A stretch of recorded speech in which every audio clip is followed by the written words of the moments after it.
to refer to the aliens' conception of the body as a disposable vehicle for the soul. The UFO cult known as Heaven's Gate used the term containers in a similar context. The mass suicide of the Heaven's Gate cultists illustrates the dark side of accepting such ideas at face value. Doe, the Heaven's Gate cult leader, preached that humans can pass from container to container. The mysterious Victor, on the other hand, harbors no such belief. In his interview, recorded months before the Rancho Santa Fe tragedy, Victor made his attachment to his own earthly vessel abundantly clear. And let me just state here publicly, to head off any clever ideas anyone might be having, I have never been, am not now, and never will be suicidal. But how would the public know if something happened to you, since we don't know who you are? I'm taking care of that, trust me. If something happens to me, if I die, people will know who I am. Do you think it's a reassuring sign that these aliens can communicate with us on a spiritual plane?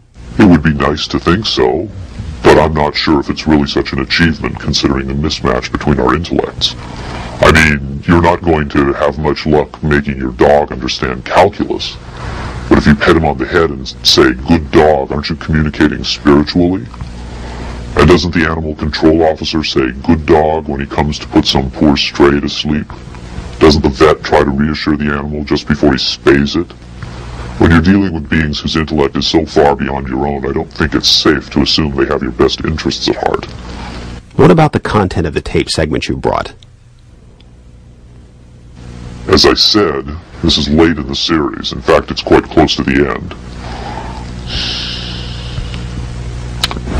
Because of his unwillingness to reveal his own identity, Victor's story stands or falls on the credibility of the tape he supplied. Here, exclusively, for the first time anywhere, is the uncut, uninterrupted alien interview tape, shown in its entirety in real time.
You removed the soundtrack from the tape before you turned it over to this program.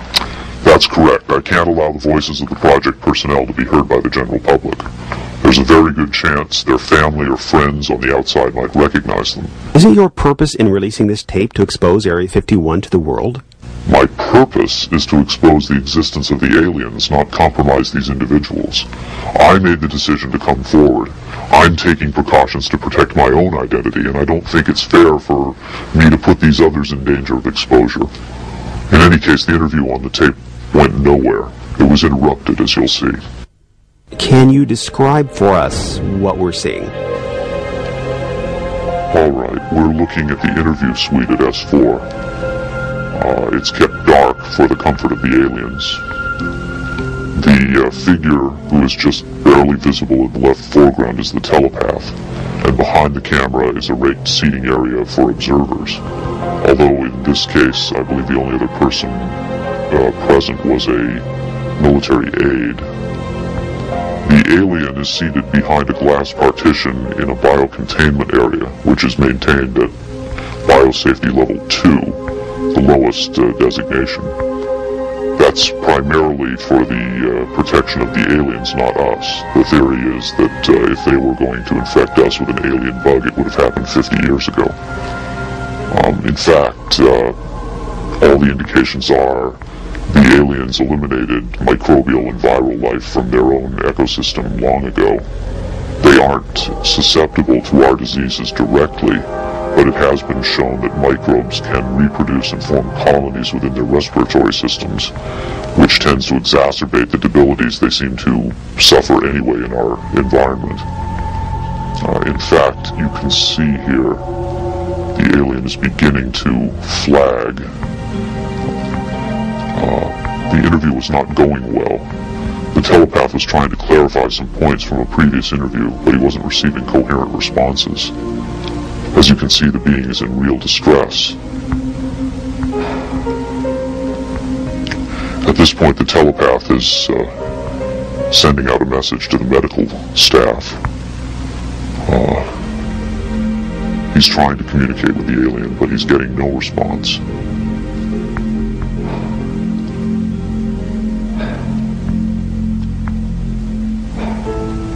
There's very little he can do.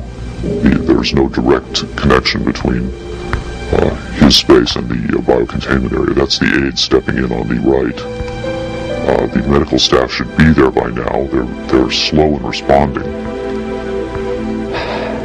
There they are. I have to say the medical personnel at S4 are less than first rate. They tend to be selected for their willingness to keep secrets rather than their medical competence. By the way, he's not shining that light into the eyes. It looks that way, but in fact he's checking for hemorrhaging around the eye sockets and in the nasal cavity. I'm sorry. It's very hard for me to watch this.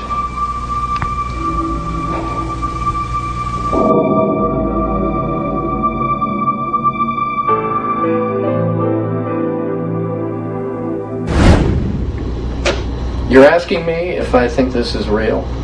That have I finally seen a space alien?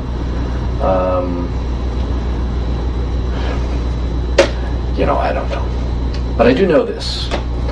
I know that this is not a tricked up version like the alien autopsy. It doesn't attempt to distract you away from the alien. It doesn't have that cinema verite, black and white. It doesn't go to great lengths to try to fool the audience. It's straight ahead. It's an alien on tape. Pretty much the way you'd probably film it. The point is this. What if it is real? In evaluating the authenticity of the alien interview tape, the logical place to begin is with the videotape itself. What can the technical details of this recording tell us about its origin? Rocket Pictures sent Victor's original tape to the Phoenix laboratory of renowned image analyst